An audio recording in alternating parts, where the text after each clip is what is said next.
तकवा पर चलने वाले वो होते हैं जो हर नेकी या अच्छे अमल को करने की कोशिश करने वाले होते हैं ताकि अल्लाह ताला की रज़ा हासिल करें। मुत्तकी जब हर काम खुदा के लिए करेंगे तो लाजमन वो उस खुदा की मखलूक से भी अच्छा सलूक करने की कोशिश करेंगे, क्योंकि मुत्तकी डर डर के कदम उठाता है कि मुबादा कहीं गलती से महबूब को नाराज़ न कर दे।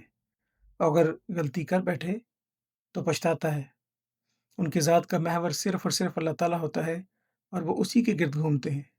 और सबसे ज़्यादा तकवा पर चलने वाले हज़रत सल्लल्लाहु अलैहि वसल्लम थे, और वो तो थे ही अपने रब के शहदा, और यही इश्क वो अपने असहाब रिज़वानुल्लाह अलैहिम में पैदा करना चाहते थे। अल्लाह की रहमत पाने के गुर सिखाया करते थे और हमेशा उन्हें अपने अमल और अपने कौल से नसाई फरमाया करते थे।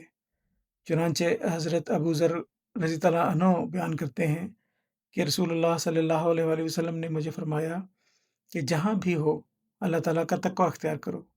अगर कोई बुरा काम कर बैठो तो उसके बाद नेक काम करने की कोशिश करो।